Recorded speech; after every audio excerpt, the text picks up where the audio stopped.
This is CD 14 of an 18 CD set containing sessions from a 4-week course by Ram Dass titled The Yogas of the Bhagavad Gita. This CD contains session number 12 titled Social Aspects.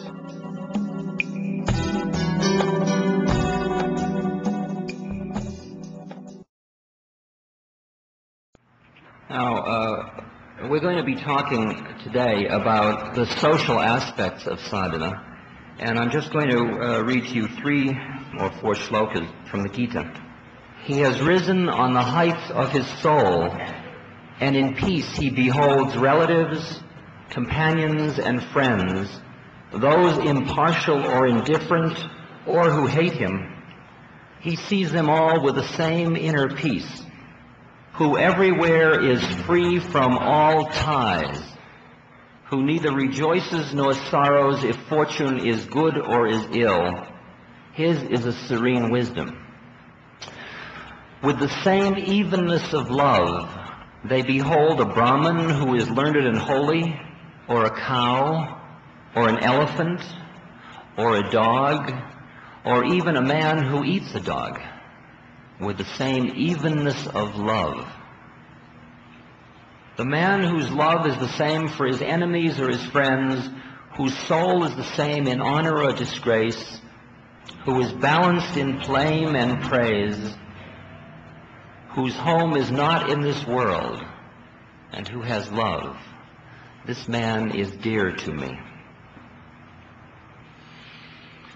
Most of us have grown up with a preoccupation with individual differences because it's been very efficient, but it's also been very neurotic, so that we get very discriminating about individual differences, and we call that being sophisticated. And with our own individual differences, we get totally preoccupied. We come through childhood, most of us, there are exceptions in this room, but few of them. We come through childhood with some sense of inferiority, inadequacy, impotence, incompetence, and that's kind of emotional, non-conceptual. It's just a feeling that comes from early child rearing. And we don't have to go into the dynamics of how that develops, but it just is a common thing. It almost is so pervasive that it looks almost like the feelings that come out of a sense of original sin, if you want to do it from a religious point of view. But then what we do is we start to identify our individual differences with these feelings of inadequacy, or badness, or wrongness, or feelings we've got to do good in order to be okay. Not that we start out by being okay, but that we're really kind of rotten, but if we do good things, we will be okay. And what we're doing is working against a negative core ego concept. And usually what we do is we find some individual difference in ourselves that we can connect with this thing and thus blame it. I used to be overwhelmed when I was a psychotherapist by the fact that each person had her or his thing. And each person said, if it wasn't for this, it would be okay. If I didn't have a nose that was shaped this way, if my breasts were bigger or smaller, if I was having better orgasms, if I had come from a richer family, if I were a different color, if my parents hadn't broken up when I was young, if I hadn't fallen and gotten a scar when I was little, if I didn't have such big genitals, if I didn't have such small genitals, if my hair was a different color, if I had lived in a neighborhood where I had more kids to play with, if I had had a more compassionate father. Everybody's got their thing. Okay? I may not have hit yours exactly, but I hit a good 40% of us right just now. And we get so emotionally preoccupied with the thing that's wrong with us that it starts to color all of the ways in which we see the world around us. So that if you are preoccupied with your nose, you then notice noses. And you notice everybody, and you notice all the successful people, particularly, and what nice noses they have. Okay? and so on. In the course of sadhana, of spiritual journey, of awakening, of deepening of meditation, our social perceptions keep changing.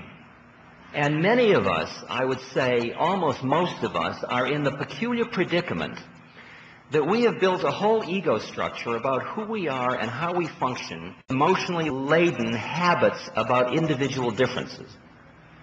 But now we are experiencing realms of the universe and perceptions of ourselves and others that are totally inconsistent with these habits of thought about who we are. And the problem is we can't give up yet, because they were so overlearned, those original habits.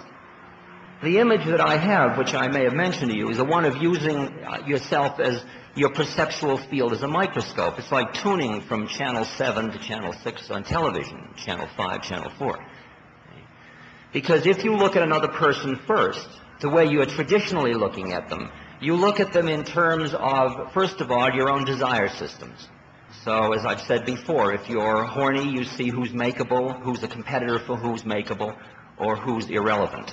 That's your way of dividing the universe. If you're an achiever or a power-oriented person, or you're localized in your third chakra, you look at who's beatable, or who's going to beat you out, or who you have more power than, and you see everybody in domains of power and realms of power and control.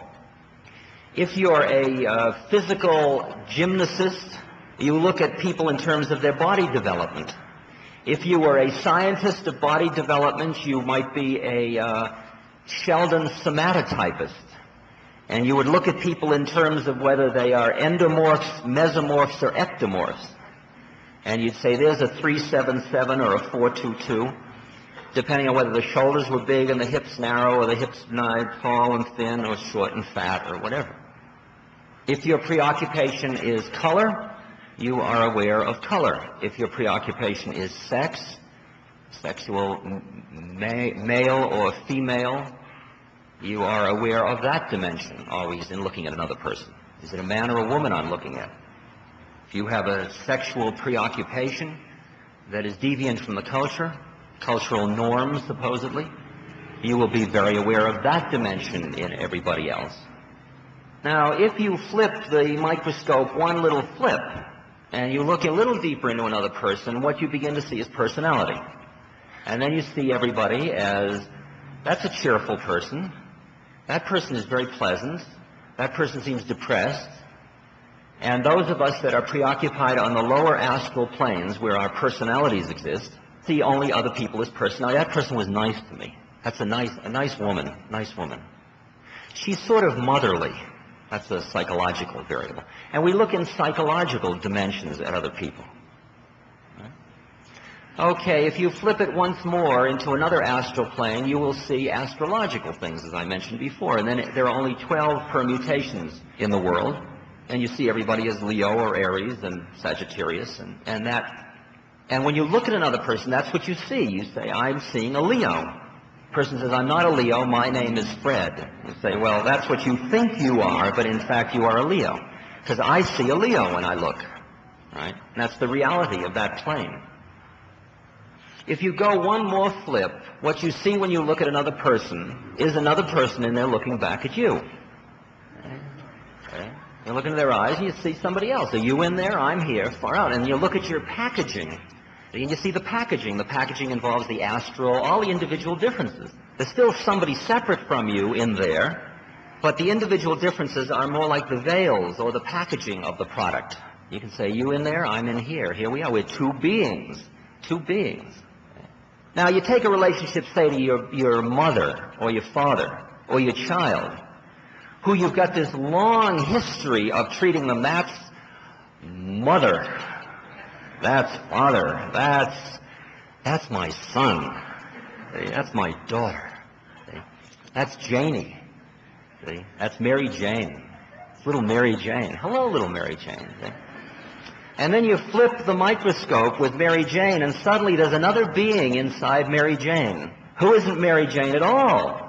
It's not Mary Jane. It's not like it's Sarah Lou. It's not anybody. It's just another being saying, I'm in here too. I'm just like you. Now, what happens is, for efficiency, so that we can sleepwalk through life, it is usually most efficient to get completely into individual differences and treat everybody just like they were yesterday. So if you were Mary Jane yesterday, you'll probably be Mary Jane today. And if I've treated you as somebody who's a slob, I might as well continue to treat you as a slob. That's known as efficiency of social relationships. Because if every time I meet another person, instead of being preoccupied with individual differences, I go through them and I see another being who's just like me, well, it's a whole new ball game every time we meet. Like, who are you this time? Oh, I'm still Mary Jane. Okay, we'll play that one out today.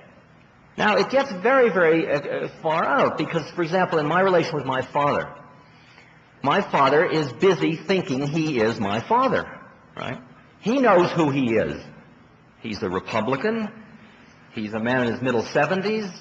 He's somebody who loves his family. He's a good man, right? He owns this and that, etc. He likes the ball games. He knows who he is. Right? The problem is that who that is dying sooner or later. He's already beyond the actuarial age. And not only that, but if he is busy being who he is, and I'm then into the symbiotic role the complementary role in relation to that, so I'm busy being his son. But the thing is, I'm 43, and it's funny about what a son is at 43, you know. The limits of our relationship are very two-dimensional. They're very flat. But on the other hand, from where I'm sitting, he's just another being. And it just happens that in this lifetime, we took incarnations in which this particular round, he was incarnated. His karma was that I was his son. Heavy karma. My karma was that he was my father, right? We are each other's karmic predicament, if you will, right? But behind it all, you here, I'm here, far out. See? Now, if I say to him, are you here, I'm here, he doesn't know what the hell I'm talking about.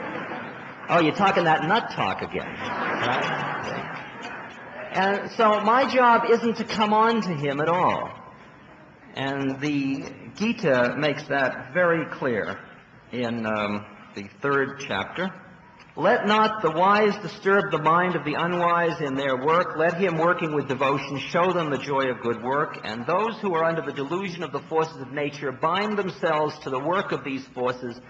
Let not the man who sees this disturb the one who sees it not. My job isn't to say to him, look, you're not my father, really, really, because he's got a birth certificate and the whole thing, see? From that reality, right? But the point is that my perception of him is another being who is in an incarnation in which he is totally identified with the thoughts that are connected with that incarnation. And he is so deeply identified with them that it is all totally real from how he's looking at it. So we will sit down together and we will talk father and son talk.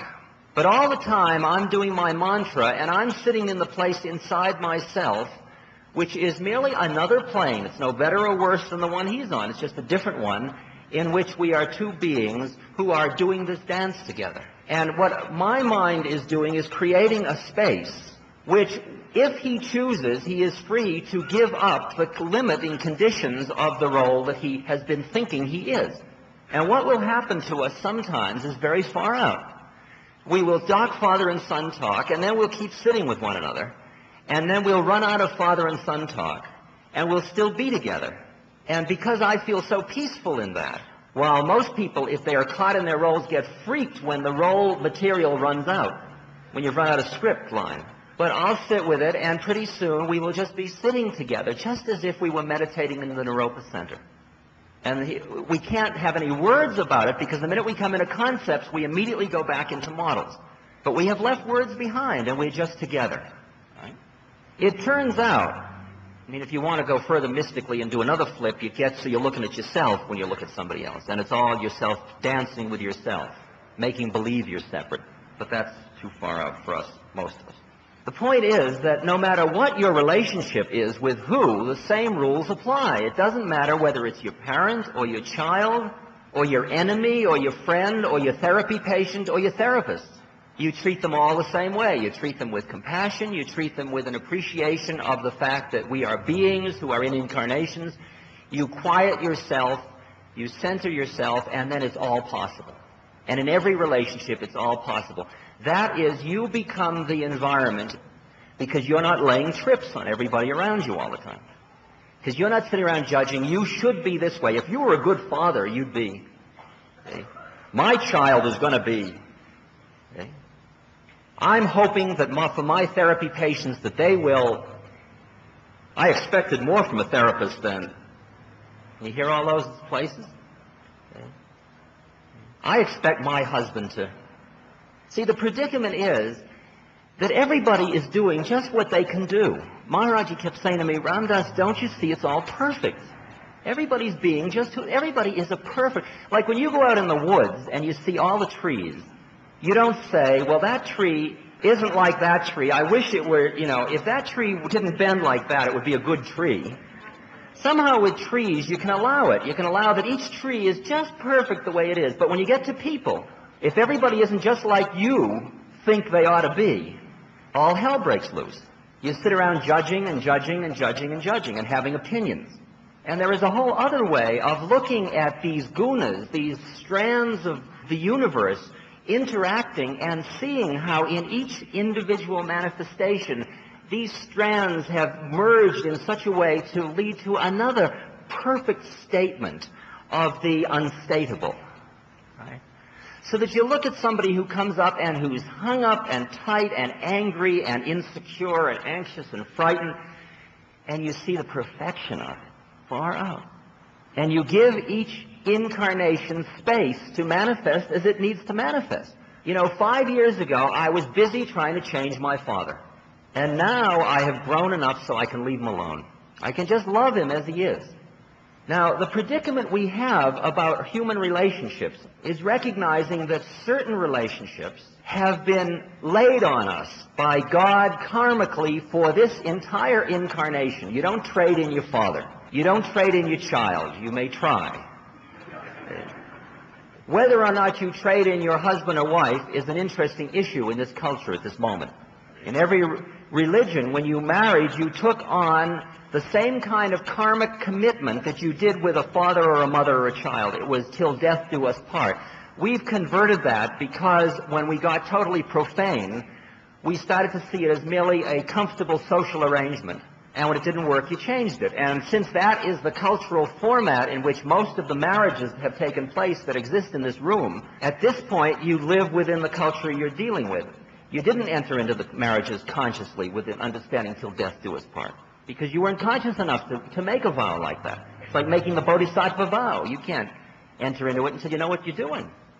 As you get more conscious, the nature of the contracts you enter into change considerably, and you enter in much more consciously to which contracts, how, and for how long.